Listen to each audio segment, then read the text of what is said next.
6, 5, 4, 3, 2, 1.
All right.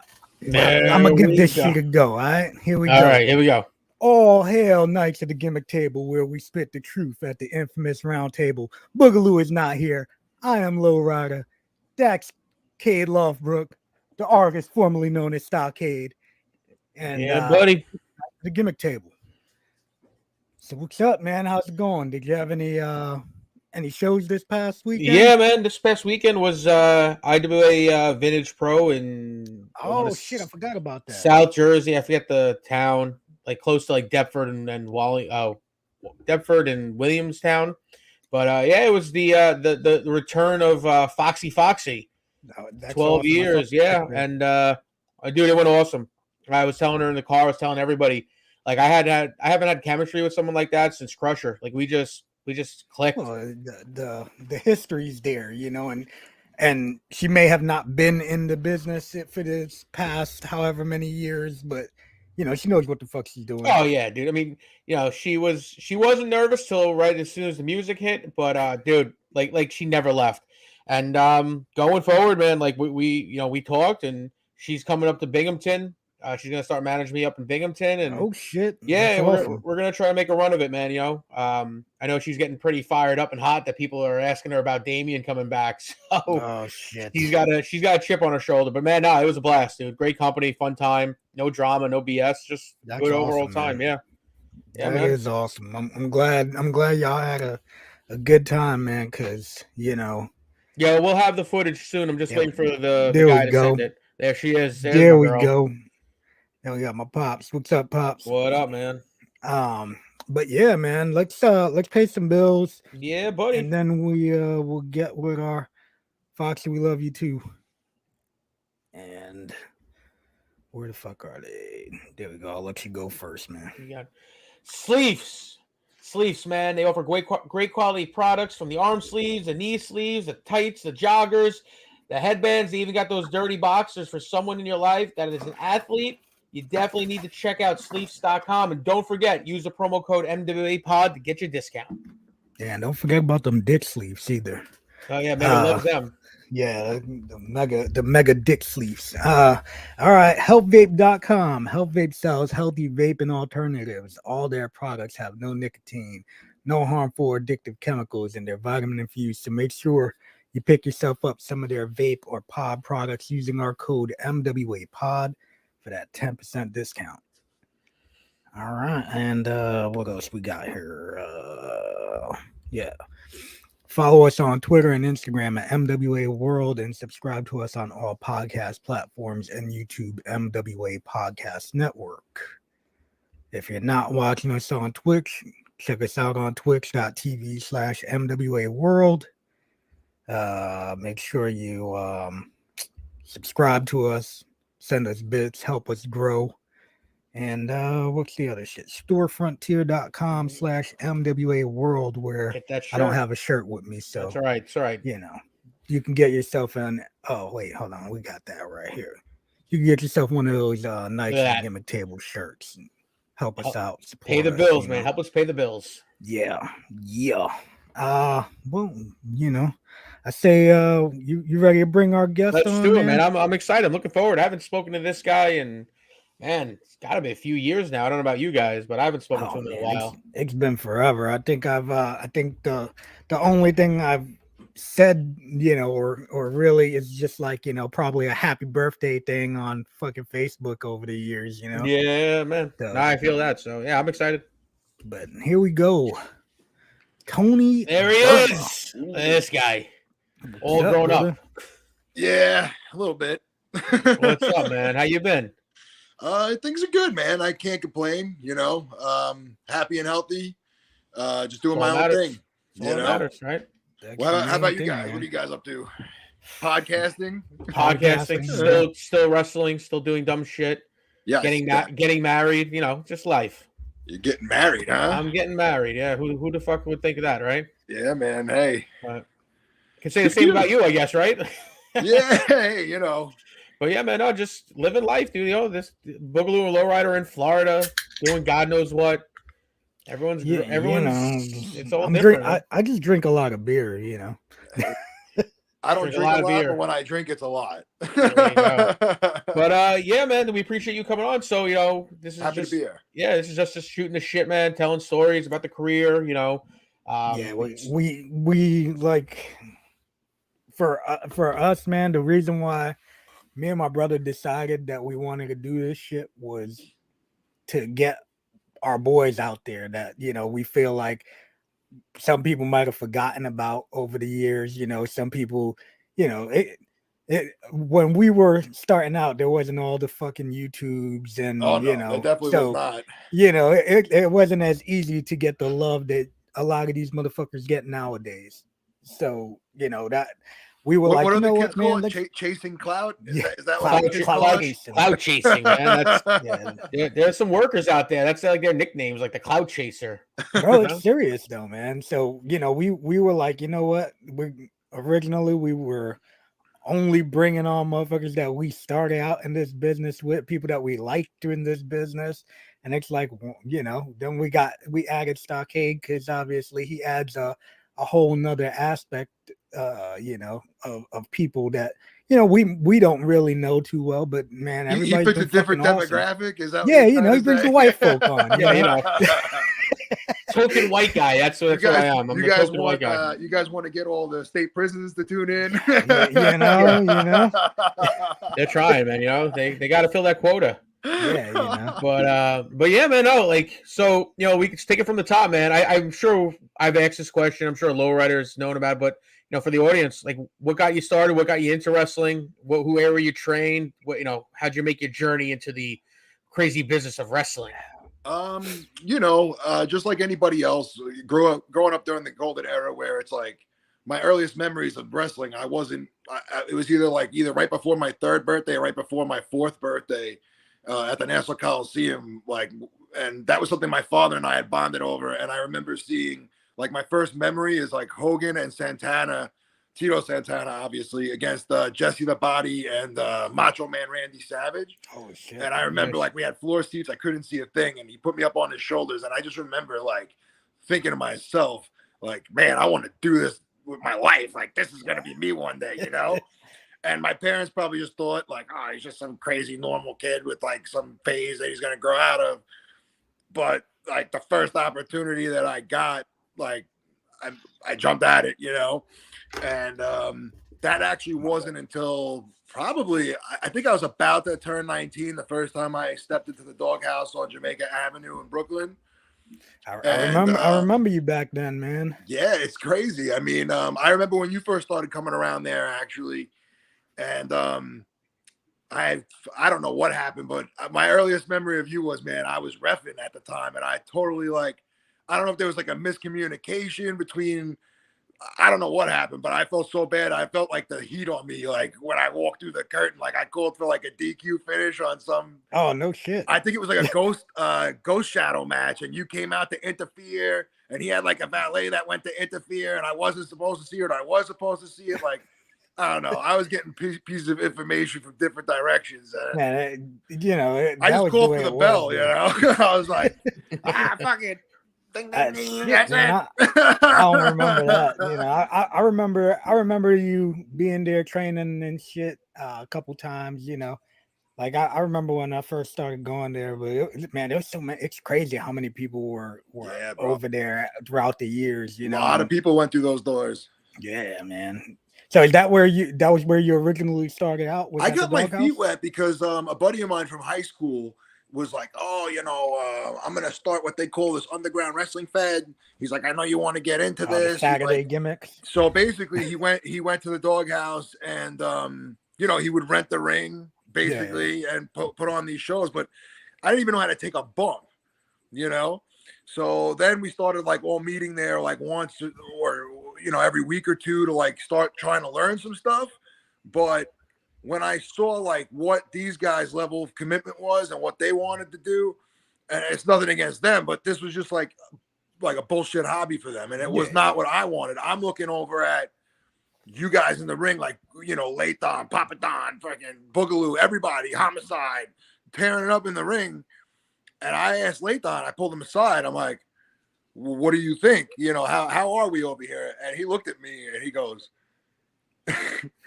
y'all N-words suck, you know what? And I was like, oh man, like my jaw hit the floor. I was like, all right, well, thank you for being honest. How do I get to be like that?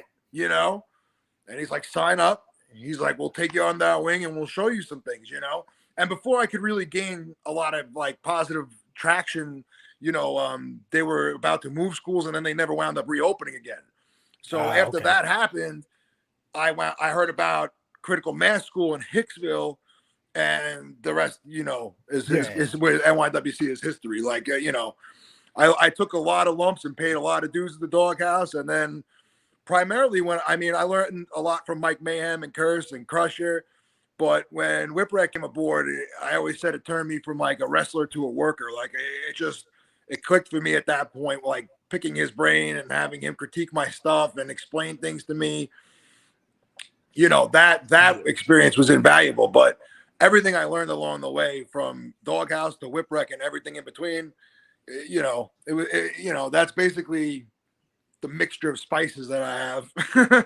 Well, I mean, that's how it should be. That's how you should learn from multiple people and pick and choose, and and that's how you grow.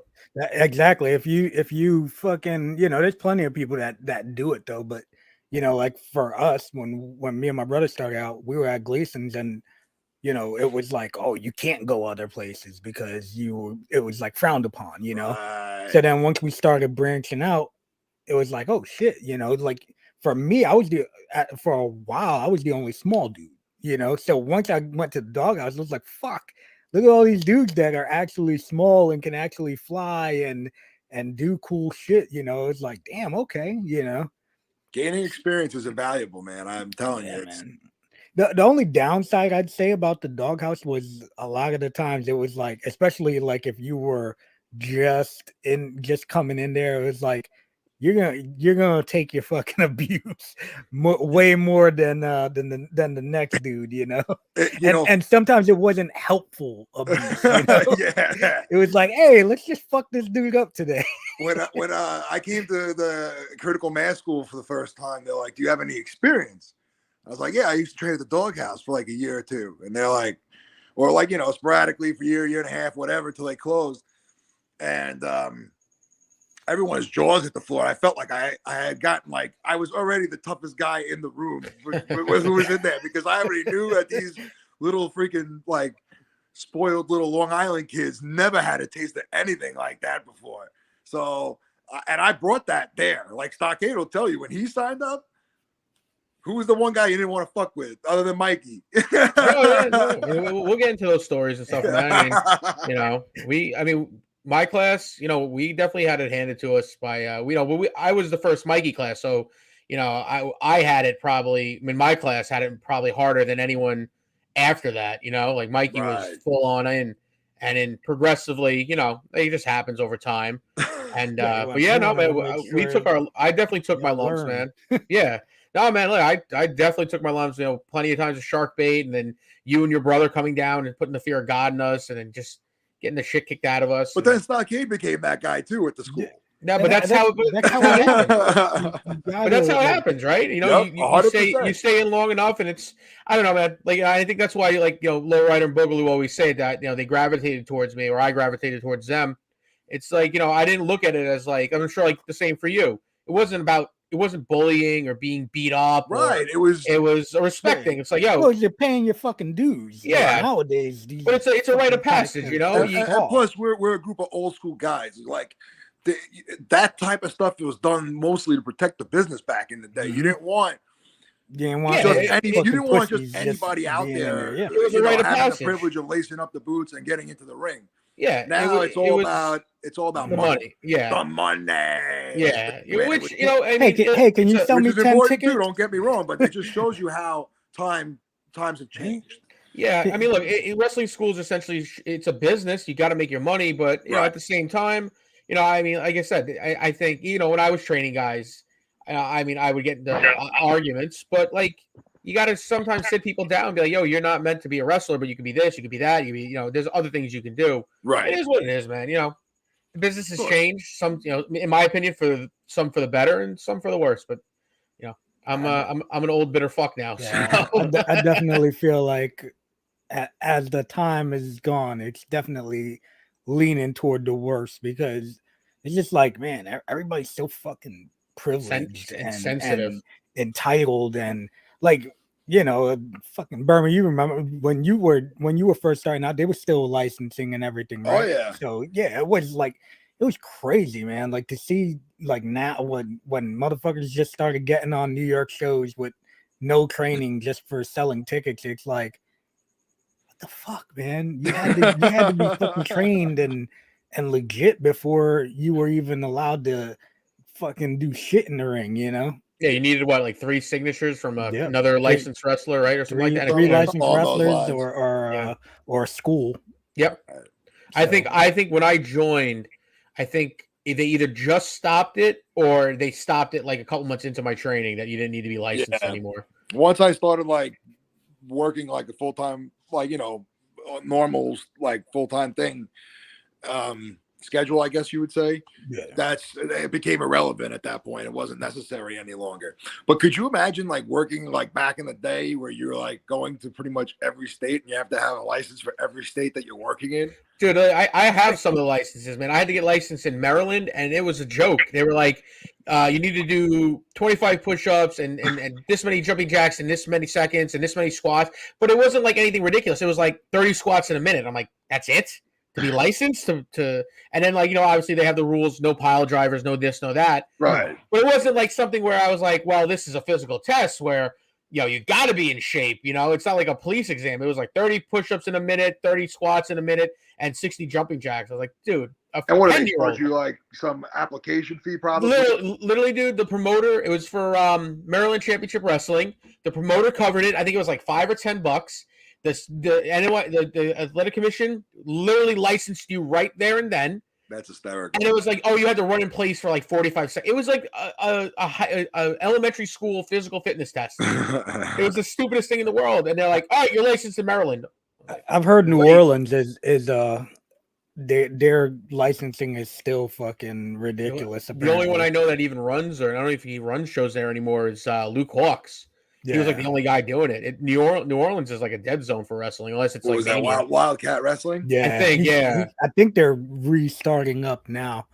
But yeah, I know they got hit hard with the hurricane and COVID and all of that shit because they weren't allowed to do anything with COVID. So yeah, but so you leave the doghouse. They close down. You're over at, I'm guessing it's Critical Mass, and then eventually. So then Mikey takes over, and for anyone that doesn't know, you and Mikey inside the wrestling ring had a pretty much, I think, from the start, it was Mikey and Crusher, and you were basically alongside Crusher, right? And so tell us about that, because we never really talked about that. I just always, like, when I was training, it was like Burma and Crusher feuding with Mikey. That was it. That was just like it was like Superman and Lex Luthor. That's what just you guys. Crusher was Lex Luthor, and you were his hired goon to fight Mikey consistently. Basically, it was a privilege for me because, I mean, obviously it's Mikey, but he always wanted to work with me because he always said that I took my time out there and I There was maybe one exception when we did the Raven tag match with Spinelli and I, but generally speaking, I've always taken good care of him out there, and he, he's always like, you never hurt me. I'm never injured after our matches. He's like, that's why I always push to work with you. So it pays to not be stiff out there, and things like that. But generally speaking, the first time I worked him, it was because All Money Is Legal showed up late. That was the first time. Well, Yeah. that was remember Really? that was their A-mill. The L was standing for late. Yeah, So, All Money Is late because they would neither one of them motherfuckers drove, so they always, and then they were starting to double book themselves. Right. So they were coming, I think, from like Mhm. cyberspace maybe or something. Yeah. And Mikey goes, listen, we only have one more match. It's the main event. They're on their way. He's like, they're 20 minutes away. He's like, just go out there with Crusher, cut a promo, and, get him riled up, and then we'll come back and hit him next month with a match. I said, fine, perfect. So I'm in there. Me and Crusher cut the promo, and from like, they used to have two side doors there. One was by the concession stand. So all of a sudden, like, the one by the concession stand, I see Mikey, and I'm like, oh boy. Like, he comes walking through the crowd, and Crusher's like, hand me whatever you don't want to wear. He's like, you're having a match now. And I was like, shit, all right, let's go. And we did a Falls Count Anywhere. The referee, like, he was actually going to put me over. The referee didn't count 3. I guess he couldn't believe that some jabroni like me was going to pin Mikey, I guess. Isn't that great? That's amazing. So, like, I had the love schoolboy after a low blow, and it was 1, 2, and it was supposed to be 3. And Mikey's like laying down, looking at the guy. He goes, what the fuck? In his Terry Funk voice. He wanted him to count. I was like, shit, all right. So then we get up. He's like, can you take my finisher off the top? I was like, we'll find out. That's where you go short and pray to God it works. That's all, So we did the stunner off the top, and that was the first time, and that was like the breakthrough moment for me. Like, it was all on the fly, and we got to the back, and he was like, "You see how easy that was?" And I was like, "Yep." And like, light bulb, boom. And then him and I were like getting cleaned up because, like I said, there was only one more match after. So, we were just shooting the shit in the back. And then he's like, I think this was like April or May. And he's like, ECW pay-per-view is next month. They were bringing ECW back for the first time. And I was like, yeah, I was like, you pretty hyped about that? He's like, yeah.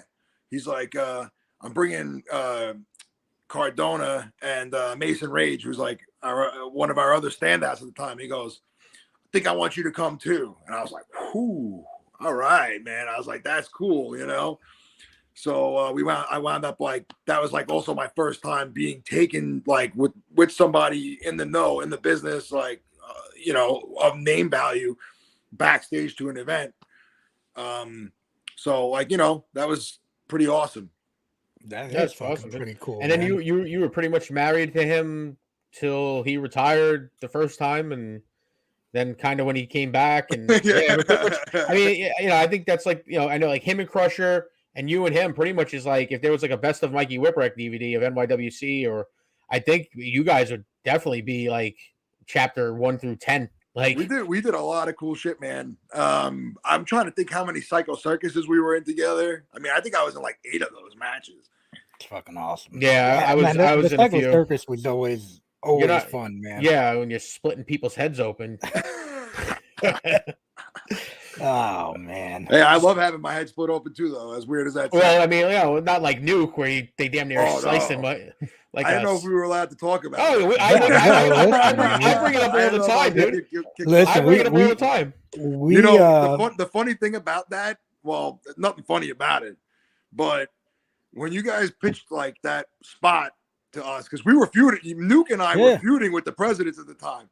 You guys actually came up to me and were like, yo, Burma, this is what we're gonna do. And I was like, Nuke, you're hardcore, right? You know what the fucked up thing was, though? I was like, you want to take this one? Thank God, man. That was the best bullet I ever dodged in my career, probably, I think. You know, the crazy shit was is right. We tell him this is what we're gonna do, right?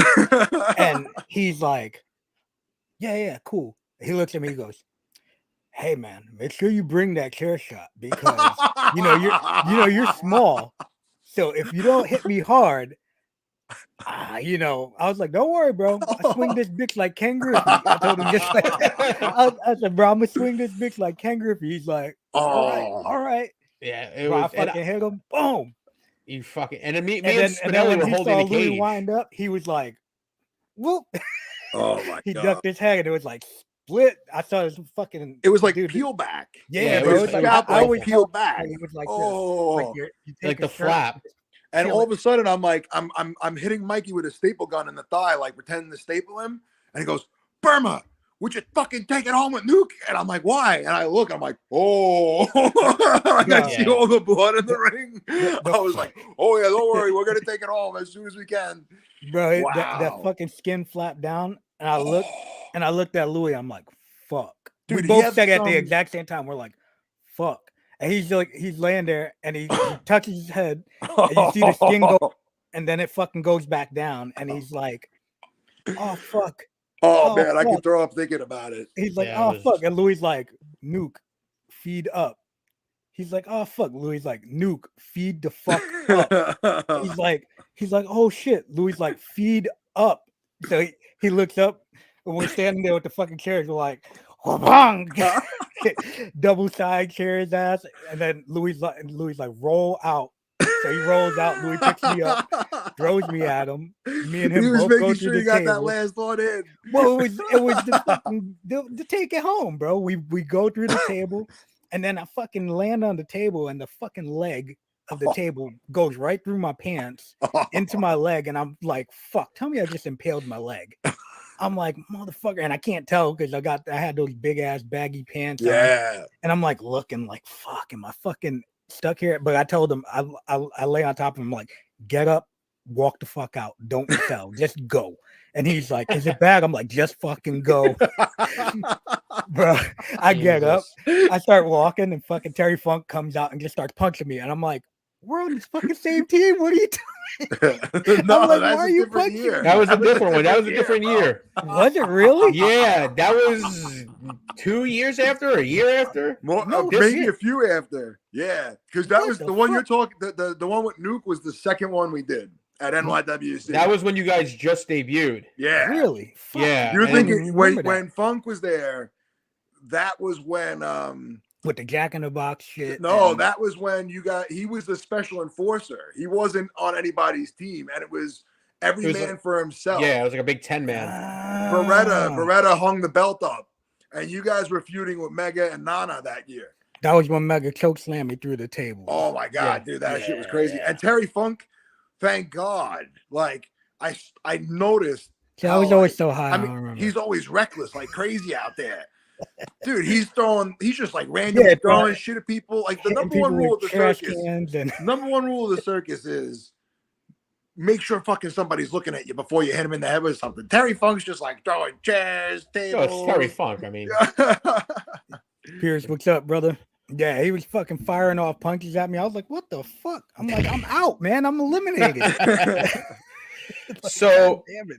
so you did the thing with Mikey, and then I guess the other real big thing. I mean, maybe you could correct me if I'm wrong, but I guess the other real big run you had in NYWC at that time, at least, was you and Spinelli as the BS Express. Yeah, man, we were.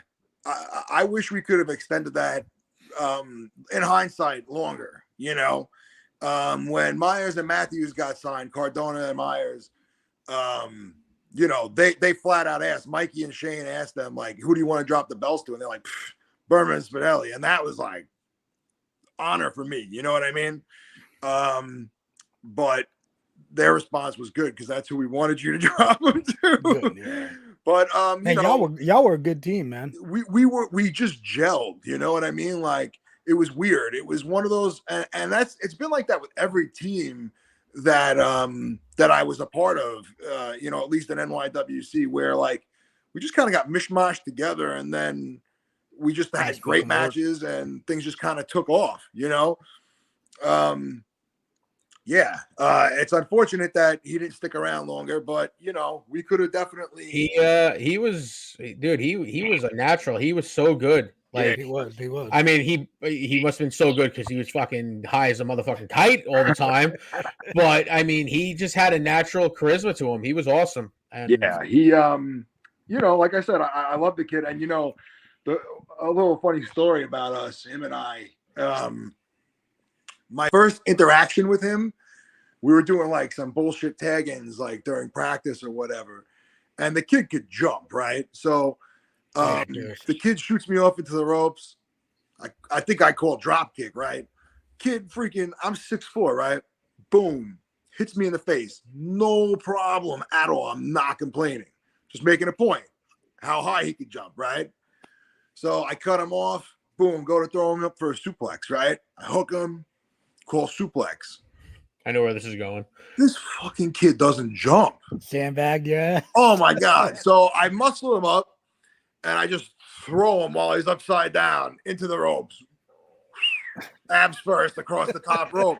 But he didn't make it all the way to like his waistline. He made it like, so he almost like got castrated like Lorena Bobbitt style on the top rope. And he told me, he goes, man, I threw him in a headlock after that, you know, like a chin lock. I'm like, do you know why I did that? And he's like, what did I do wrong? You know, Fucking and sandbag exactly me. what I just said. I was like, you can't hit me in the face with a drop kick and then not jump for a suplex. It doesn't work that way. But, you know, and then after we were announced as a tag team, like full time, he was like, oh man, this is great. You're not going to kick my ass anymore. Yeah, you guys are great, man. You guys had a real great tag run. It just, you guys always yelled. I know you guys wrestled the presidents a few times. Yeah, we did. Yeah, man. I mean, again, you know, we got good matches out of the Angus brothers. That's how good we were. They were We got to another. work with you quite a bit, man. Now that I'm thinking about it. Yeah, we had at I least don't 2 or 3 remember a solid lot of- matches. Because I remember me, Louie, and Guapo wrestled you and Nuke and Oh yeah, Vinny Stalin, right? yep, and Nuke. And remember when he fucking when Guapo kicked fucking Nuke's face in? Holy shit, dude! You guys don't like Nuke. That's what it is. Yeah, you know what, dude? You guys don't like Nuke. You know what's crazy is I really like the dude. He was so fucking cool, like super cool dude, man. And it's you just guys crazy beat how him like shit he like owes that you money. happens. But he was the one that was always down to do shit. Yeah, he But was. I remember he takes a licking. I remember Guapo fucking did like that fucking Vader splash shit to the outside. That shit looks painful. Like not even to take it. Like on his knees. Yeah. I was like, God damn it, man, to the outside But of the yeah, fucking ring. he did the Randy Orton punt on the outside of the ring Jesus. to Nuke's Nuke's face, and his fucking nose just like exploded. Yeah. You know what it was? That We was at were the at USA Elks. Pro.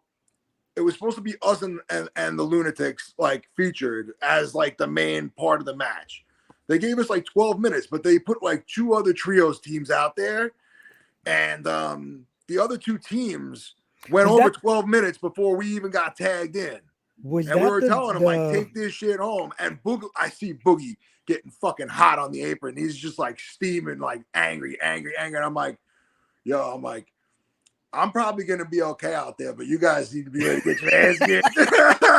I was like, Boogaloo was that the is day fucking that pissed. was that the day that that kid Rob Fury, the black kid, Oh man, stomped on Louis' nuts? oh And Louis dude, hit him with Boogie the hit belt. him in the Was that face that with the day? belt. Remember? Oh my Jesus. god, dude, this kid's ear was split open, bleeding, and Guapo punched him for. Oh my god, dude, I have it on Bro. VHS somewhere. You guys, we got to get that Hey, footage. my man said, Buddy tells Louis, "Hey, I'm gonna hit a standing 450." Louis was like, you could do that? He's like, "Yeah." Do you know who that is? Rob Fury, is he the kid Yeah. with the Batman tattoo Yeah, on his? The worst tattoo I've ever seen any human being. He have. got hit by a car on Queens Boulevard. Yes, he did. And he like used it to get. You didn't hear about that? Yes. Brother got hit by a car on Queens Boulevard. The car hits him, knocks him a few feet. It's pitch black out, maybe because he's an African No, American. wait, time out. It was. Was it? Yeah, oh wait. Was it like an SUV or a bus? Dude, it wasn't like a bus. Crazy shit. It was like a an video of SUV. it on the internet. He gets hit hard enough that he rolls, Well, I mean, listen, I don't mean to make you laugh, but whatever. I think he got ran over again after he Yes, got that's hit. what I was getting to. So he's laying in the road, and the poor motherfucker car just comes and boom, and just runs him over. And look, he used it to get in the PWI and all that. So look, whatever. He used it for his advantage. Oh yeah, most inspirational wrestler of the year. Yeah, but you watch him get hit and then run over. Oh, there was actually footage of it? Yeah, he posted it. So whatever. You're gonna post it. I'm not gonna lie. I remember like it was from the. I remember laughing about it when I. Yo, dude, I'm not even gonna lie. Hey, kiss my ass. Cancel me. It's the funniest fucking thing. I was on a road trip going probably to Jersey. And I rewound that shit like 6 or 7 times and just laughed. Like rewound it. It's fucking. Look, it's sad. Look, he's crazy. Okay. He's alive. You know what it is? He's always kind of rubbed me the wrong way, and they had to pull me away from him once at the school when NYWC was at the stage where we used to set the ring up on Tuesday before practice, leave it up till Thursday evening, and then take it down after Thursday. Up? What? He was at the school? Dude, me and Dan Barry were like whooping the shit out of him. Like I was giving him a giant swing while Dan Barry like him in the maybe this was when I wasn't. You were definitely. I don't know if you were. I know I was there, but I don't know if we were allowed to be at the. Remember, like Mikey wouldn't let us stay after we had to leave. Oh yeah, remember that? And then like it was like me and Spinelli got invited to stay. We were the that first. That was like a big deal. Yeah, and then I mean now whatever. How smart was that though? But I wasn't allowed to touch I wasn't touched to set it up, but I wasn't allowed in the ring 3-4 months, I think. Like I remember being in the back room. We got the ring 1 day a week, and then we were in that back annex room just chaining on mats. Yeah. Like dude, I had it old school, man, and I appreciate it now. Like, going back to what we were saying, like guys now come in, it's like, hey, what do you want to learn? I want to do a 450. Cool. How many tickets can you sell? 20? You're on the show. I can sell 50. You're the champion. You're going over tonight. Exactly. Who you want to work? Yeah, you want to go over on Scott Steiner? Sure. Yeah. But getting back to you, Burma. So you and Spinelli, you guys basically do. So you eventually break up. Now, was that a Mikey call, a Shane call? Was that you and Spinelli just going like, yo, we kind of did everything? I think that for whatever reason, they were that's how I was put, like from Spinelli, that's how he put it to me. Like, oh, they're in such a rush to like get me by myself and push me. And Mikey loved Spinelli. Like, right. And rightfully so. You know what I mean? Like pushing them. But I really think that I think that even though we were a tag team, we were main eventing shows. Yes. Like we were over to that point. Yeah, so absolutely. I think that we really could have milked it, but we did get a good reaction when I cost him the title against Dickie. Yes. No one saw it coming. So I mean that was good, but and this leads to my favorite iteration of Burma, because there's a funny story with that, which we'll get into. Big Time Tony Burma? I love Big Time Tony Burma, but there's something about Big Time Tony Burma that has always made me laugh. It has nothing to do with you. It has to do with someone else involved with the gimmick that helped make the gimmick. Oh, Vico. No, it's fucking Spider. And then you won 420, and he gave you like 413 or some bullshit. He put. I wanted. What else is new? Wow. Spider can't fucking take time. I wanted to put 420. Speaking of which, it's not a coincidence, Burma. It's not a coincidence. Oh, and happy early birthday, by the way. I appreciate it. I am old as fuck. And I was gonna put the other one. I was gonna have one hand pointing to the 6 and one hand pointing to the 9. Okay. And he put fucking 455 on both sides. And I remember sitting in the locker because that's when we were doing the Black Circle. We were feuding with you, Dickie, and Papa Don. Planet Entertainment. Planet E. And fucking we're Black Circle, we're all Foxy's, we're all in the gimmick. And Spider gives Burma the Big Time Tony Burma gimmick. And I remember sitting, it was myself, Scyther, and Veronica, and Burma goes, Waker! What the fuck is 455? I said 420. You can't sew and tell time, you dumb fuck. and Spider's just like, I don't know, man. And it's just, I don't know, dude, man. Yeah, that was just a gimmick. Funniest. It's you had to be there, but I remember it for like just like it was yesterday, and just Burma just looking like, why are you stupid? Like you're just dumb. Like you don't listen. And I love Spider, but I never got gear made by Spider. He was infamous. He made up for it though. All my big time singlets were really good, especially my last one that he made me a couple Dude, years ago. he makes good shit when he wants to. Like it's Well, like when he- yeah. Sometimes you just gotta wait. That's why it's important to be over with him. 7 years. I If he think I doesn't waited like like you, 7 if he- years for. If he doesn't like you, you Twisted better be Gear. wearing But he underwear had under your plenty. tights. Your balls are And gonna be coming out. yeah, I'm working on. I'm gonna get him on here. But motherfucker, he every show he had more gear than Ric Flair, dude. Every man. show, and it looked the best. Oh, his fucking gear was tremendous. Man. Yeah. had And he the used to bring the fucking, sewing machine to the shows with him. Yeah, man. man. He had all the superhero gear. He's super Yeah. talented, Yeah. But so then you're doing big time Tony Burma, kind of the tribute to Barry Windham. I remember you had the glove. That brilliant idea was came up with that? Was a Mikey Whipwreck, Brian Vicko watching 1987 Barry Windham Getting drunk drunk at like 6 o'clock in the morning idea. Well, They I came mean, to the show, they're like, "Oh, you got a glove? Yeah, why? You're gonna start using the claw as a finish." Who did I piss off that they gave me the fucking claw as a finish, bro? hey, Jim look, Carrey man. killed the claw in 1996 Hey, in the Liar hey, movie. hey, man, look, at least you weren't running around in a fucking BDUs, a work shirt, and a red tie, looking like fucking some reject fucking punk rock glam band. But That was over though. dude, look, I'm not saying it wasn't. It just wasn't me. It wasn't Scyther. I love that match that we had, by the way. You and Scyther versus me and Fred Rosser and I. Yes, we dude. I that's when we and you like. I think I got to work you once or twice early on. You were actually my second match. My first match. Me and Spinelli Spinelli against you and Mikey. Yeah, and then Mikey was like, "How'd you guys like it?" We were like, "Oh, it was awesome." He's like, "You want to do it again?" We're like, "Yeah." All right, next one. You're teaming with Burma. You're teaming with me. We were like, just our floors on the jaw. Like, oh fuck. I remember that. I remember him saying it. I was like, And then "All right, this is Crusher's gonna be cool." DDTing me on the floor. We were like doing all this crazy shit. I'm like, what the fuck? It's like it was wild. It was fun though. Like so, I mean, again, even with me, like even though like it's me and Smelly kind of went like this, we always wound up like somehow you and Mikey were always a part of our careers in some aspect. So Right. you definitely were a big help to helping me grow and what have you. I appreciate that, man. No, it's true though, dude. All you guys, even fucking Papa Don, and I give him the most shit out of anybody. But I was fortunate. Like I look at the kids now, like the vets are gone for the most part. And I was very fortunate to be, fucking first off, Mikey and Crusher, who Mikey's, you don't need to praise his credentials. Crusher Malenko. Yeah, the fucking minds that Yeah. And then had there were. and then the were presidents, amazing. and then you, and fucking, I mean, even Plasma. I mean, Plasma for being so young. I remember working Plasma, I having him in a chin lock and had it here, and he goes and pushes his hands here. I'm like, this motherfucker just gets it. It was just, Dan Barry. I mean, Dan Barry's another guy who, in my opinion, doesn't get the credit he deserves for having a great mind for wrestling. Yeah, Barry can just so quick and just rattle off, do this, we'll do this. Or he was like an encyclopedia of moves. He's like, the three-handle must cover family credenza. And you're like, what fucking SmackDown versus Raw shit are you talking about? And he just knew shit. And yeah, man. But big time Tony Burma, I don't think you got the run you deserved, right? Like you never had a singles run as a champ, right?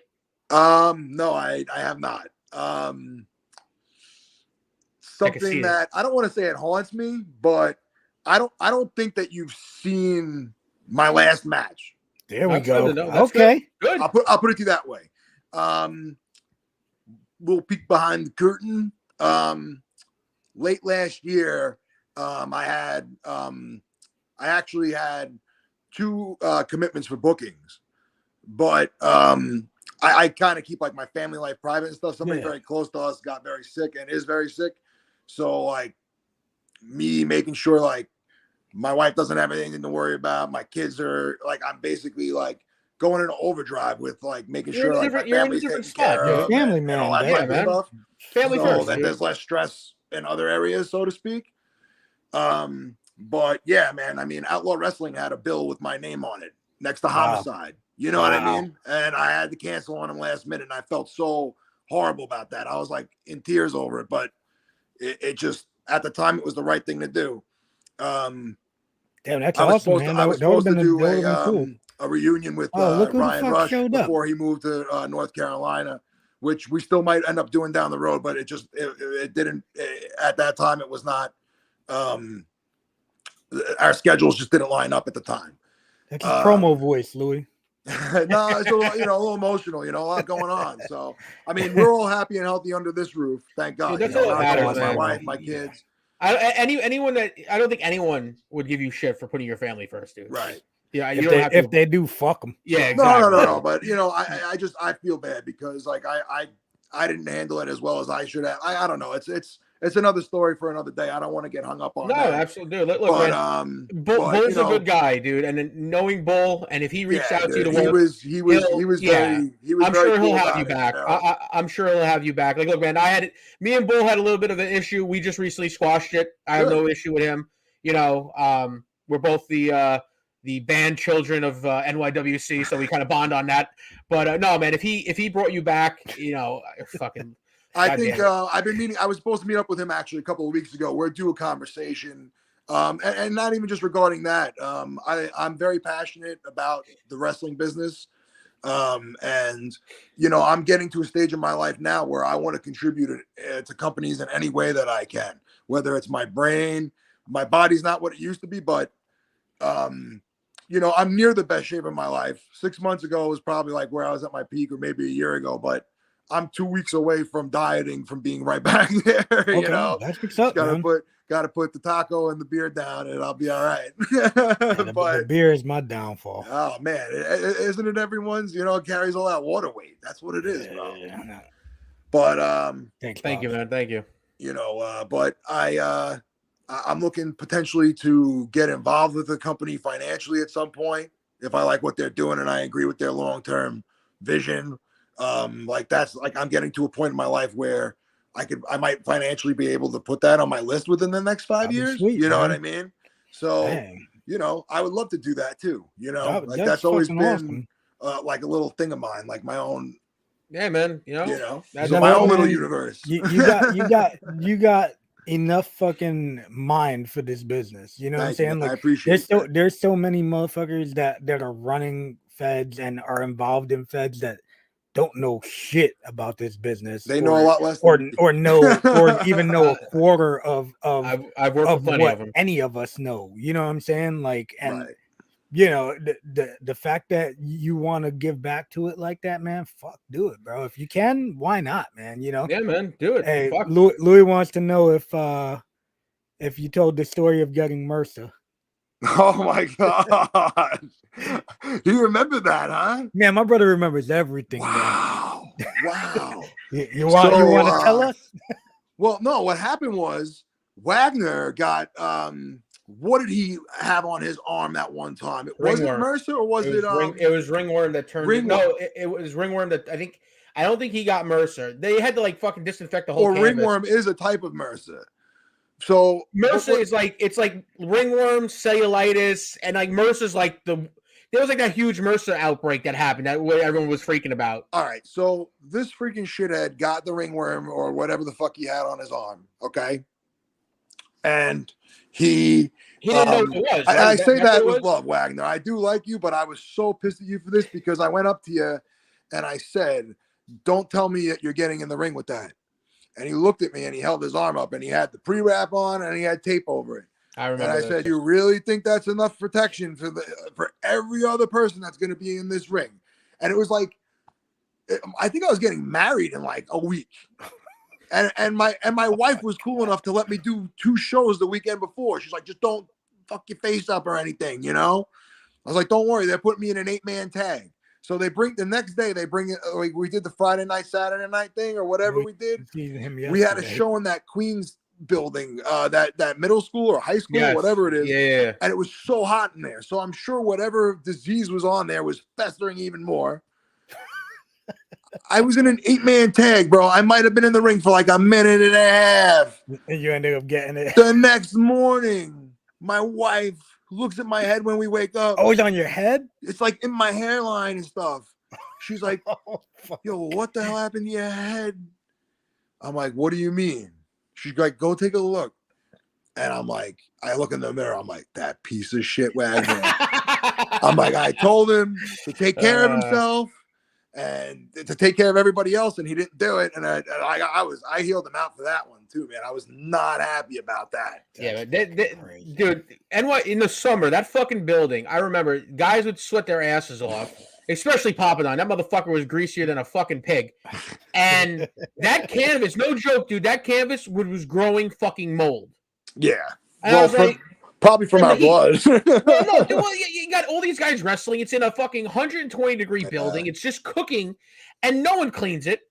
And it was a, I remember like this. Honestly, if they used to write me off in storylines from like June to like June, July, August, I would have been okay with that. Yeah, it was horrible, dude. I don't know. I'm sure it's still the same now. I haven't been there in years, but I'm sure it's still the fucking sweat house. But fuck. So you know what's crazy is that Gleason's. If somebody bled on that fucking ring, Johnny would be ready to fucking kill you, dude. What? That that mat was like so clean, bro. Are you like, okay? You over there fucking dropping peroxide on it to scrub it out. You know what though, man? It keeps it clean. guys don't get infected, you know. Yeah.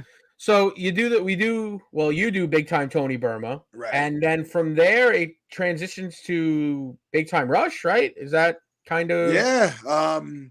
I mean, I was told by a certain member of management that I didn't. Well, I wasn't told from him directly. I just heard the shit that he was talking to other people. But I was told that I didn't fit the look of Planet Entertainment, even though I had just like dropped like a shitload of weight at that time. You can name names if you want. We don't hold back. No, it's all right. I prefer. I mean, those who know could probably figure it out.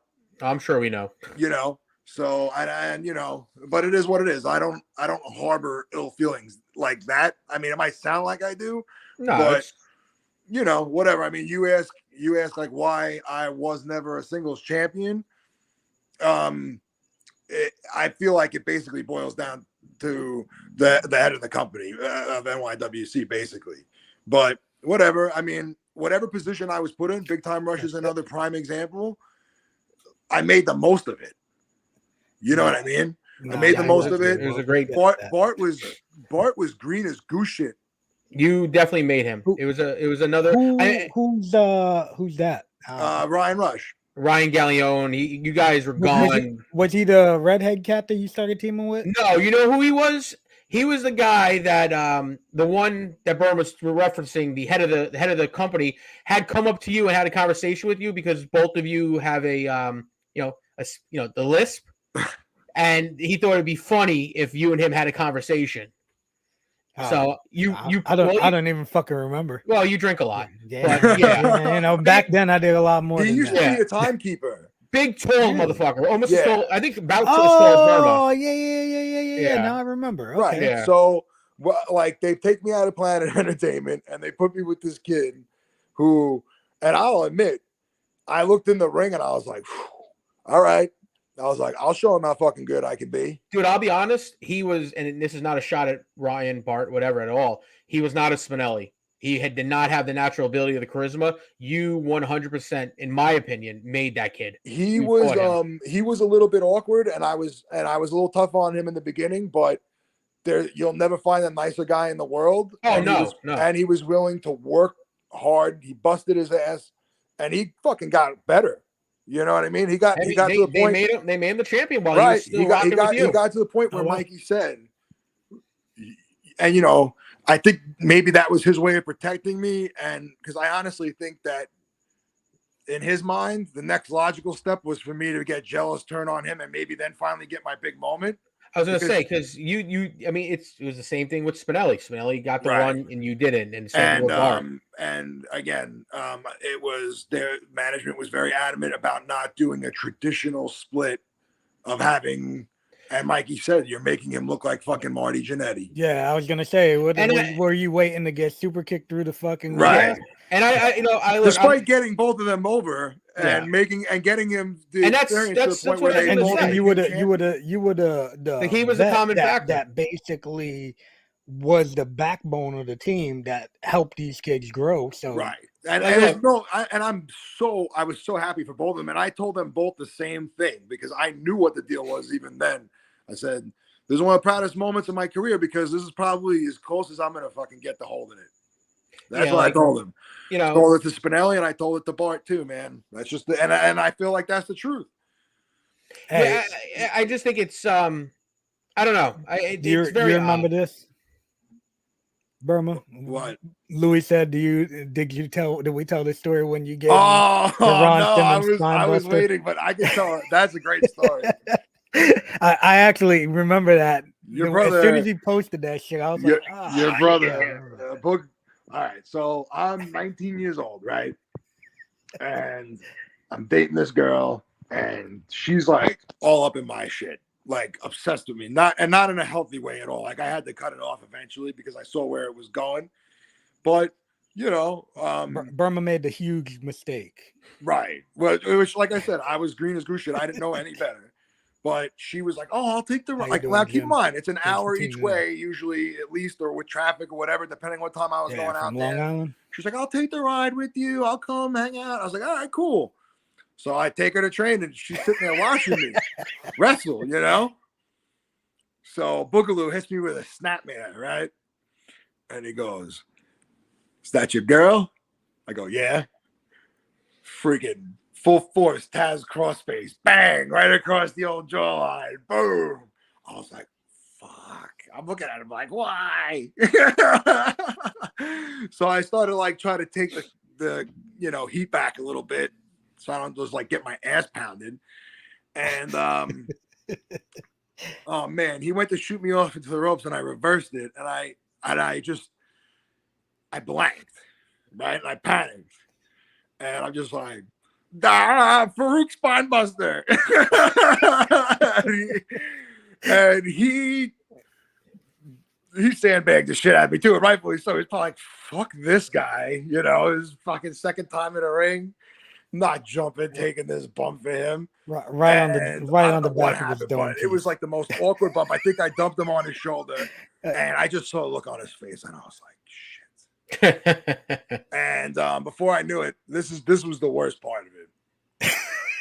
I was like on my hands and knees, like trying to roll over. Like he took the heat back, and he did like a knee drop gimmick to like the back of my head, but he like rode my fucking face into the mat, and I just rolled out. I threw up in the bathroom there at the doghouse, and I shook it off. I remember. I was actually like, obviously I was concussed, and I was like pissed at her for being there. I was just like, fuck you, this is your fault. The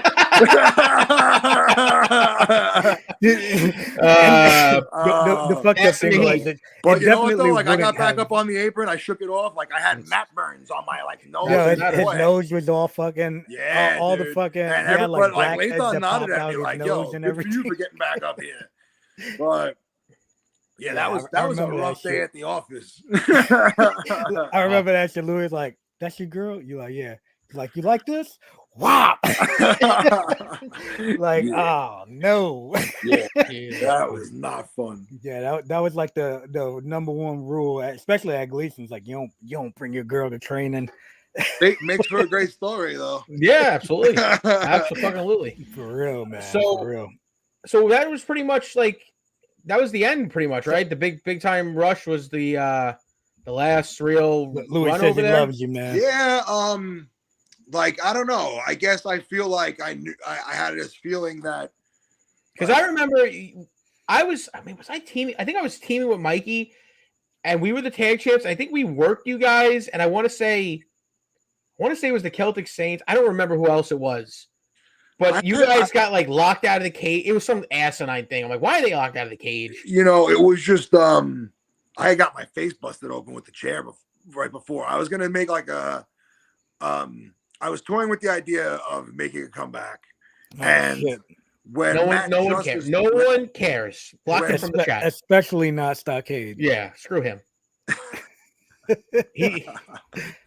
We did have a nice tag run. I almost forgot about that. But Stockade, damn, you know what? I've noticed that we get a lot of tag team specialists on the show. You know, tag team wrestling is awesome, man. I definitely did not appreciate it as a kid. Like it was. I have like a newfound appreciation for it as a worker because it's like there's so many more levels of it being of intricacy. You know what I mean? Yeah, like more drama. timing wise. Like this guy has to be on this side of the ring when I go to whip him off on this. Like, you know what I mean? Like, Yeah, certain things if you don't know what planned. the fuck you're doing, you can butcher a whole lot in the tag match. Right. Correct. So, and the other thing with me is like I'm a control freak. Like in a singles match, like I know like I don't have to worry about somebody else on my team like forgetting something. Yeah. Or the extra person on the other side forgetting something. You know, there's less components, but I don't know, man. Tag team wrestling was like a hidden talent for me, I guess. You know, all of a sudden I was like, listen, I did this, and for me, I everybody I teamed with, I gelled. Like I feel like I had a shit ton of partners, and you know, I'm with you though. Like in the beginning, it was always like, man, I want to be in a tag team. I want to be in a tag team. Like I remember I got put with Guapo, and I'm like, oh, I don't fucking team with this guy. well, when you're and then I was like, then me and Guapo fucking tore it up. You know, Killer B. You dream about being Hulk Hogan. No, you know what though, man? Honestly, maybe it's because me and my brother are, you know, close in age. So, right. You know, we love the Road Warriors. We love the Bulldogs. So it's like, oh man, when we get older, let's be a tag team. Yeah, then, I can see that. Then all of a sudden it's like, oh yeah, hey, I'm gonna be a wrestler. I'm like, oh fuck, I want to be a wrestler. You know, if you find the right partner, man, like you with Spinelli, and it just clicks and it works and you get along, it's awesome. But if you don't, like I've had a few partners where it's just like, ugh, this is just it's just doing business. And then I've had guys like, you know, like fucking G Raver, Captain Cancel, but like me and him. Cancel is that his rap? Well, you know, that's his moniker. That's his new moniker. But you know, we gelled like no one I've ever teamed with prior to that, you know. So as long as you find the right guy, and the tag wrestling adds more drama. That's you know the way I look at it. You know, it's more exciting if it's done right. Right, it's fucking awesome. And if it's done wrong, I mean, I'll never forget the infamous argument. I forget what high school we were at, but it was me and Papadon against Spinelli and Bruno Marciano. And Spinelli was the champion, and Papadon was the interstate champion. And like, I don't want to say that they were getting into a pissing contest, but I always prefer single heat and tag team wrestling, unless you're in the main event and the first heat is pretty short. Yeah, like that's your only excuse. But like, and Mikey used to preach that to me all the time. Like double heat, you run the risk of losing the crowd. And Spinelli knows that too. And Spinelli was pushing the single heat. And dude, for the amount of talent we had in that match, we spent all day calling that shit, and the match didn't live up to its expectations because you know, Papadon's Papadon. Yeah, I love Papadon to death. We all do. Super underrated, but Jimmy, he's not only underrated, but he operates at a level of that, like within he's Rain Man, our giant circle, I guess, of independent wrestling brothers from like our generation. I don't understand, man. The guy is what? He's like a fucking vampire, right? Dude, he doesn't. Well, no, he's in better shape now. This guy doesn't even sleep during the day. He's a fucking conspiracy theorist. He's like wired all day. He's worried about fucking robotic birds and chemtrails. You know, he's scared. You know what? The other thing I loved about tag teaming is you start to get tired and you can tag right the fuck out. That was so easy, especially in those hot summer days, baby. Woo! Tag getting gas. But so, oh yeah, right before, was it after Big Time? When did you start teaming with Mikey? I'm thinking that was like your last run, right? What I'm thinking. Well, Mega and I. Well, what happened was I went to what was it? Dickie No showed the cage match. Mikey and I were supposed to tag team. Then they did the turn where Mikey turned heel because he always wanted to work heel, and I fucking head open on the cage on the way in. He joined the order, right? Right. Yes. So then, what happened was Bart blew his knee out. He did the save, and that was just a swerve. Then Mega came out and saved me, and then we did the pro about how he's been standing by me too this whole entire time. And that's right, because you guys are in the circus against us. The Order of the Black. That's the one where because it was where it was never at Mansfield. That was an underrated circus. Yeah, dude, I love that one. That one was hell on earth for me though, because I had to start that motherfucker. I liked it. But that was you started one with me. That wasn't the year. That was the one. That was me and you. That was a dude. Yeah. That was me and you. That And I asked for you. I remember Mikey, because that's when me and Mikey started getting really close and talking a lot. And Mikey was like, "Kid, who do you want to start with?" I was like, "Burma."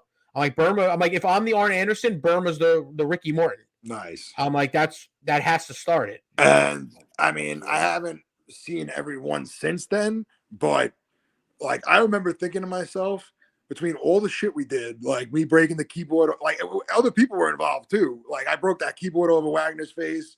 I hit your valet with the fucking spinning razor's edge. Yeah, Nikki. Yep. Yeah, you and I were beating the shit out of each other. Like I just remember thinking, like, first of all, the chemistry was like right there. 5 minutes flew by. Yeah. And I just remember like thinking to myself, like, this might be like the craziest first 5 minutes that the circus has ever had. The only other circus, like, we didn't waste any time building up to it. You know what I mean? Like, dude, I went on a tear. Like literally, that was I went on it. That was fuck. I think I did like 10 circuses in a row. I think I might have the record of doing them in a row. And I started like a good majority of them. What happened? I said they don't care about that. That's why you're not in the Hall of Fame. I'm not in the Hall of Fame because I fucking Mega's in there twice. you know. But besides that one, I started one where me and Mikey were the focal point of it, and I started with Mikey, and that was just the honor of starting with Mikey. But the only other one besides the Order of the Black one would be my last match there ever, which was myself, Raver, Tremont. I was there for that one. That one, to me, like the story, and dude, we pack house. I mean, if you were there, we fucking, and that was the violence went crazy. To myself, that was like one of the only times I was happy I was not acting. I was like, I can't. I was like, when I saw Bam go through the fucking light bulbs on the open stage, I was just like, holy shit, dude! I gave that kid so much props that night for taking that. But I was blown away. I was like, I wouldn't like if that was expected of me during my circus days, I wouldn't have done it. Well, it's funny you bring that up because do you remember you guys? I don't remember what the match was, but it was you and Bart against the Celtic Saints, and I think it was a cage or something. No, I think it was the was it the white trash bash? No, it was something where they couldn't do something, and then the House of Madness because they couldn't do the cage because it wouldn't. They got no showed. And then Shane was like panicking, like, "What are we gonna do? What are we gonna do? What are we gonna do?" And I was like, "We're gonna just have Mikey's House of Madness." And everyone, because I remember me and Scyther, we came back from lunch, and it was you guys, the Saints, and Shane goes, "Stucky and Scyther, you guys don't do no rope barbed wire." I'm like, "What?" Because you guys were like, "No, fuck that. Why are we like?" There was no build to it, right? But I was like, I get like, and that was just like they wanted to do no ropes barbed wire. Yeah, I was like, I felt like we could tell such a better story with just the hardcore match. And that's where me and you, I think you pitched Mikey's deal, and I was like, yeah, do what they did in TNA, hang the weapons from the thing. Like, it just, again, just complete chaos and ridiculousness, and them just, again, I feel like you always, for some reason, in my opinion, got the short end of the stick. Like, you helped Spinelli, you helped Bart, and I don't ever feel like you got that, not that you needed it, because obviously, dude, I mean, giving you had the faith of Mikey, which, I mean, I told Mikey all the time. Mikey always put me in positions where like, if you ever noticed, I mean, I'm sure he had to have it approved, but, anytime somebody like Tommy Dreamer came in, anytime somebody like Mick Foley came in. And that's the thing, man. You have a track record of working like these guys. I told him, I was like, you know what, man? If I never win the big one, like and like people laughed at me once when I kind of said like, oh, I kind of view myself as NYWC's Tommy Dreamer. That wasn't like me putting myself on his level at all. What it is, or like comparing my work rate to his, nothing like that. My point was he never wanted to win a title when he was in ECW. Well, I was going to compare you to Jake Roberts. You were the guy that got everybody ready for the next level. And right. Maybe it's ideally not what you wanted, because look, everyone gets into wrestling to be a champion. I don't care what anyone says. Everyone wants to have a belt and walk down the aisle. Right. But you had the position of like, you were, first off, dude, you had Mikey's respect and Mikey's love, and Mikey trusted you. That's more important than any title any 100%, you could ever have. Dude. So 100%. I just think, for you and me being, looking at you and respecting you, it just never, you're one of the guys, to me, it's like, that's something that should have happened, just because, look, dude, it's independent wrestling. At the end of the day, no one's making millions of dollars off of it. Right. And to sit there and say, like, he doesn't fit the look, come on now. Like, it's independent wrestling. We're not on TV. You know, it's a little shitty to me, but you know, if you're happy with it, man, I'm happy for you. You know, like I said, I don't think that you've seen my final match. Well, you came back last year, right? I had the match right before COVID, while COVID was like the early stages. I did that circus, not the match, but I had a one-on-one match with Kaysen. I was generally very happy with That's it. Tackleberry, LowRyda. That's Okay. Right. So considering like I didn't have a match or anything like that in such a long time, they were already like, what do you want to do the following month? And I was like, listen, let me see how my kids react. Let me see how my body holds up because my back is destroyed. So like if I felt like if my shit started to like go out of alignment or something the next morning, I wasn't gonna be in a rush. Like I kind of wanted to just leave it open-ended. They dangled a very nice carrot in front of me. They were offering me Dark Order the next month in a tag match. Okay. So I was like, I basically was committed, but they canceled the show. So it didn't matter anyway. Like it wasn't anything. There was no, who knows what would have happened. But you know what then?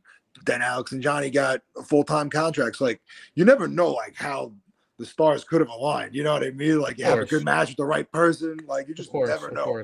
So basically, if my health is there, the circumstances are right in my personal life, and it's the right storyline, or, you know, listen, I'm not saying like I got to be a freaking main attraction or anything like that. I've never been like that. But my days of just being like happy to be someplace, those days, like to me, like I live those days. Now, if it's something worthwhile, worth my time, makes me look like, you know, like something that my kids can get into, like, you know what I mean? Like, I don't want to do anything like that's going to embarrass them either. You know what I mean? Like, I got other people to think about too. You got to do your family first. That's, right. You know. So if the circumstances were right, I never say never ever. And I know like, you know, in the next few months before the summer, I'm going to start like next week, I'm starting shred mode again. Like I'm going to look good. I got the long, I don't know if you guys could tell. I got the long hair. I got the long hair going. Got a little mullet beard growing. I'm going to be in great shape. So this way I could do whatever, you know, I could cut it short. I could shave. I could do whatever, you know, keeping my options open. So there you go. We'll see what happens. You know, I never say never, especially in this business, right? You know, we always say like, you know, you can never say, nobody ever really retires. Nah, man, your heart's always into it. People say they retire and then, yeah, look at fucking Austin. You 20 know, years later, whatever it was. 20 years, the right later, offer will always will pull somebody back in. Hey man, look, I definitely hope to see you back, and hopefully we get to work one last time. You know, that would be great. If I ever did a comeback, like a final, like one final round, you're definitely on the list. I appreciate it. 100,000%. I'm on the trying to give back to the people that helped me tour. I got Foxy back, and possibly, you know, trying to get the presidents up in New York, and Damien Dragon might be coming out for one more. So wow, you know, I'm trying to give back to people that, you know, I never got to work, or guys that have helped me and girls that have helped me along the way. So definitely, man. I think I have a hidden gem out there somewhere with Damien where I was in like bleach blonde Burma mode where I was still kind of green, and it was like maybe my first decent like singles match where like he was a good worker, dude. Another guy very underrated. You know, guys, you know, sleep on him. We did the gimmick where Crusher brought the gimmick scale out, and he said I was like 210 pounds. Yes, that's right. Yes. Oh man, that's fucking quality, man. But yeah, hey, man, go ahead, LowRyda. Listen, if you are going to do anything coming back, man, let us know. We'll bring you back on. We can plug the fuck out of it. You can 100%. come on, you know, hype it up here. You know, we would love to have you back, you know. And then, you know, time flies by, man. Yeah. Like and I got to thank you. You know, I had one of my favorite matches in NYWC with you. And that was when I think it was myself, Dickie, I want to say Rex and Crusher against you, Mikey, Forge, and Raven. That was a cool match. That was special to me for so many reasons. I mean, one, it's Mikey and you, but Raven, everyone knows I'm a huge Raven mark. And then getting to team with Crusher and work with Crusher aside from wrestling was, you know, managing was awesome. So, you know, I had a blast doing that match with you guys. That was a cool match. Fucking dumbass Dickie putting his head through the ceiling was even probably sweeter. And then Raven healing him out in the back, which is even better. The first time they brought Raven in, right? Um, they brought Raven in, and it was supposed to be him versus Mikey at the middle school at Lindenhurst. And they changed it at the last minute. It was like Spinelli's third match. And they're like, you two are going to jump us, and you guys are going to wrestle us. And everyone's like looking at Spinelli like with a side eye because they're like, this fucking greenhorn's working Mikey and Raven in his third match. Like, this is bullshit. You know, but like I said, I always took care of Mikey. Damien Dragon, what's up, man? Hashtag Foxy's husband's in the house. Man. Hell yeah, it was. Especially Psycho Circus, too. Don't think I forgot about that. Thank you, Caramelati. But what was I saying? I got sidetracked. Sorry, bro. You were telling us about Spinelli getting the side eye. Ah, yes. So I got so excited about working Raven that night that like the only time like I almost ever like hurt Mikey was probably during that match. Like I was working his arm. We cut the ring off. We were working his arm, and I remember I snap-mared him and I laid his arm down, and I started like biting him, but I thought I was like biting him. You know what I mean? And all of a sudden I feel like these fucking jabs like in my ribs. And I'm like, what the hell's going on here? You know? And I look down and it's Mikey, and he's like, he looks down at his arm and he goes, motherfucker, you bit me. And you see like my teeth marks in his arm. I was just so hyped and like lost in the moment that I was really biting him like legit. Oh man. But before we let you go, you got one of my favorite Burma. This is actually in ring. This isn't Burma outside of wrestling. This is Psycho Circus. I want to say it's the second circus. Me and Mikey spent weeks building a gimmick ramp that people can go through. And Mason Rage is the big Hulk Hogan of the company. Brother Burma's laid out on the fucking stage that we gimmick. Oh, I remember seeing that. I'm underneath. Me and Mikey are underneath the stage. We pull the brace down. Burma's up there. Mikey taps it. Burma taps back. We're ready to go. Spinelli gets flared, and all we hear is boom. And me and Mikey if you watch the footage, he bounced off of me. So now I'm underneath with Mikey, and I'm like, what the fuck was that? And then we hear boom. I'm like, what the? And the thing's not going. Like he calls on Crusher next. Crusher thought and Crusher flew. And I'm like, what the fuck? And then all of a sudden, is that when he fucking dropped? He double knees him. He fucking meteoras off the top. So I need to know. I've seen that video. Me and Mikey, we were like, what the fuck? And I'm like, and I remember Mikey, like, you guys okay? And you're just like, fuck. So what was going through your mind? Because you were the bottom.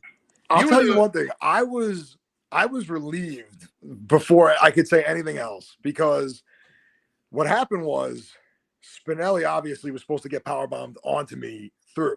Like that was supposed to be the finish. Just bang out of nowhere, awesome bomb over the top, threw me through the stage. Spinelli almost bleeds to death.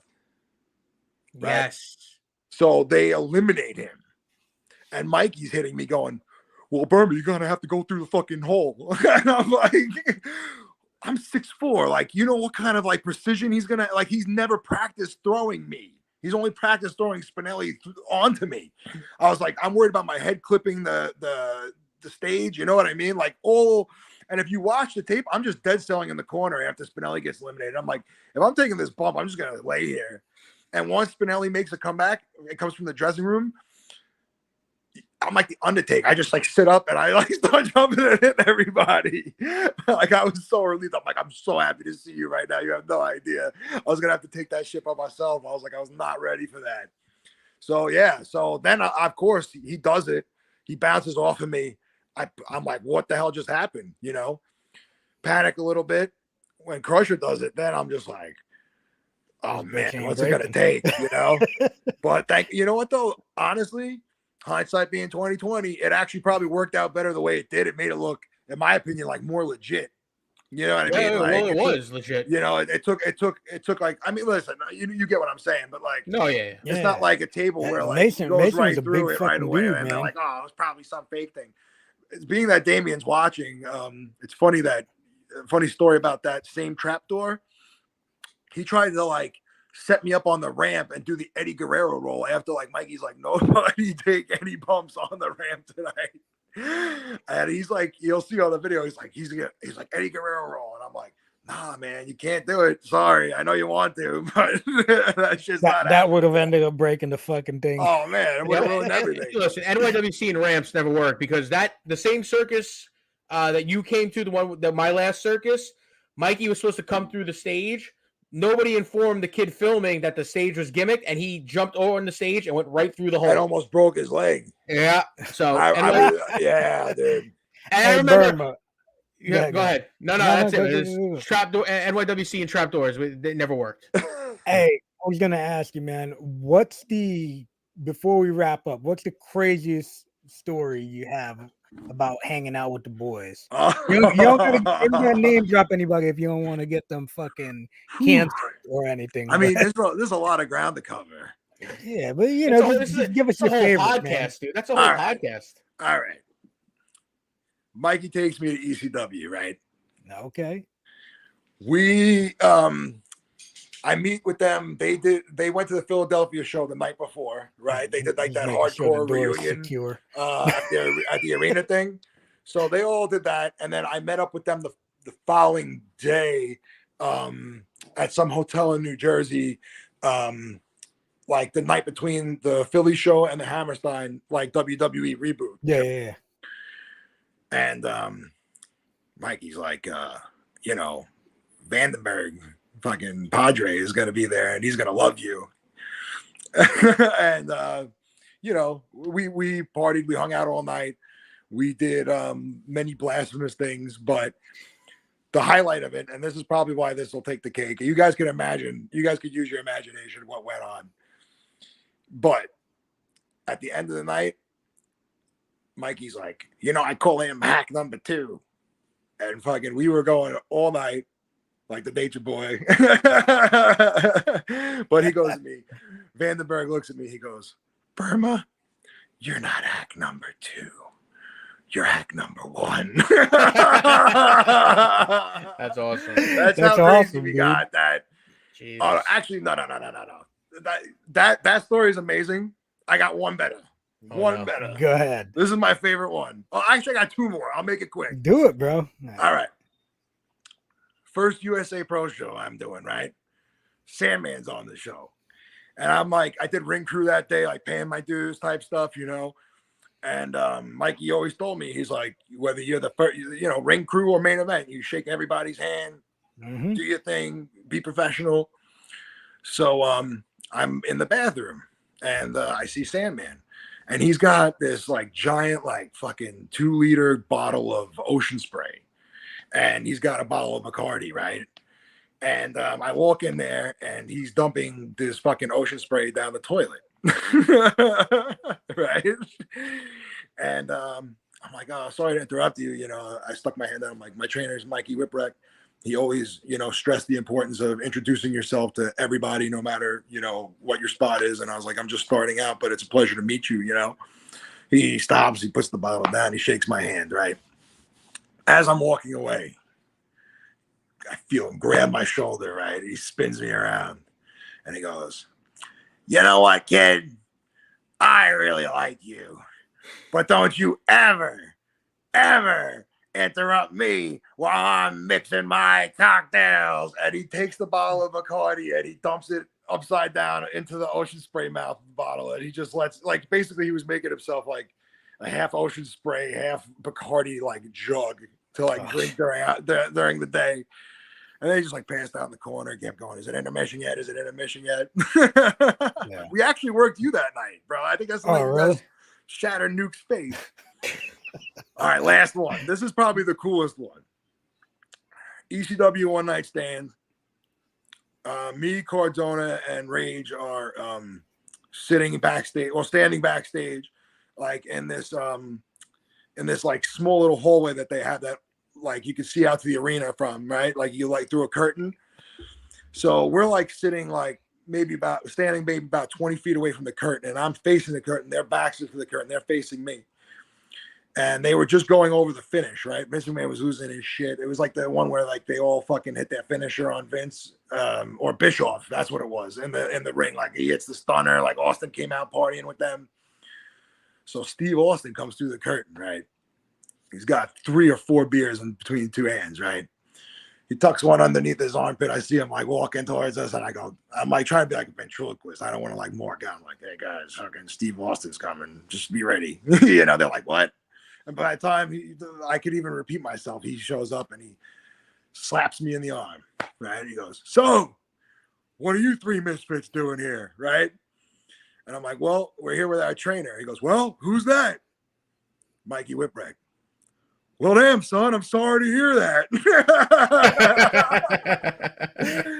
Well, look at me. I'm being rude. He's like, I'm not even offering you a damn beer. Would you like a damn beer? So Stone Cold Steve Austin is offering me a beer. Now, this is where two of my stories collide, okay? I actually had to tell him no. You want to know why I had to tell him no? Because I was too busy partying with James Vandenberg the night before. I didn't have it in me, bro. I couldn't even look at a beer. You know what I'm saying? Oh, man. And that's why Tony Burma never got signed. Yeah, exactly. Stone Cold Steve Austin's like, this lame ass guys out there don't sign. He's like, this fucking jabroni wouldn't even take my fucking beer. But yeah, man, Burma, we really appreciate you coming on. That's something not many people could say. I said no to Stone Cold Steve Austin offering me a beer, bro. And I'm probably unless like you the would have least told me you likely were like person to clean ever or say no. some shit, you know? I'm straight eggs, bro. I'm not taking that. But yeah, man, dude, we appreciate you coming on. We'll definitely get you on again, man. Yeah, man. Hey, please, bro. Happy to be here. It was great. Long overdue.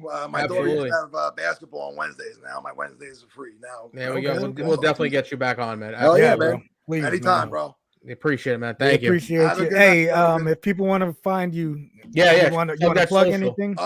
Big time Tony Burma on Instagram and just my regular name, Anthony Burmetta, on Facebook. I don't do anything else too crazy. There you go. Right. That's Hey, it, make man. sure y'all check him out, man, and keep your eyes open just in case if he makes that big That's return. right. You never know.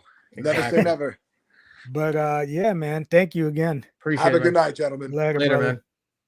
man. Yeah. Let's That's it, wrap man. this bad boy We got up. it.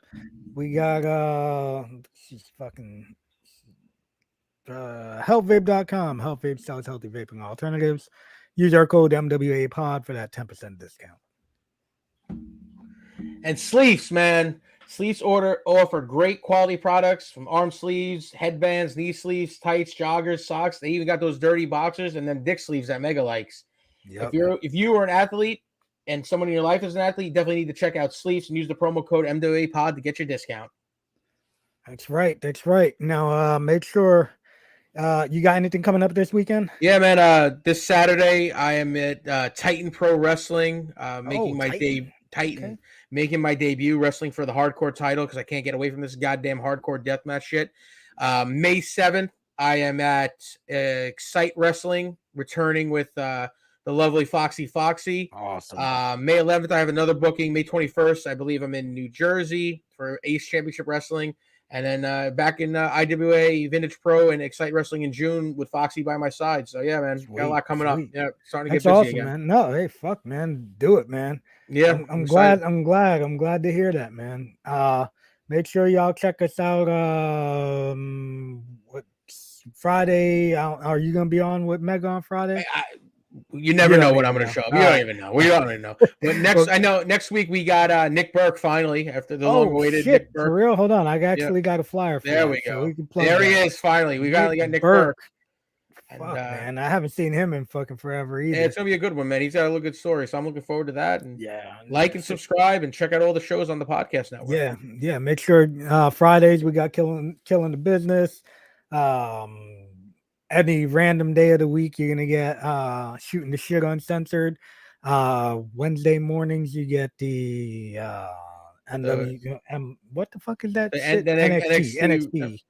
NXT roundup. I just did it this morning. You would think I would know. And then we got Nights of the Gimmick Table. And make sure y'all check us out on you can catch me, my brother, and Mega and the Bounty Hunter on Noel's Bar Sports Show on Tuesdays. Nice. We just had Brett Myers on with us yesterday for a little spot. That was cool. So make sure y'all check us out, man. Show that love. Click that subscribe, the like. We appreciate it, man. Absolutely, man. And be safe, brother. And I'll talk to you, man. You got it, man. Talk to you later. See y'all next week. Later, guys.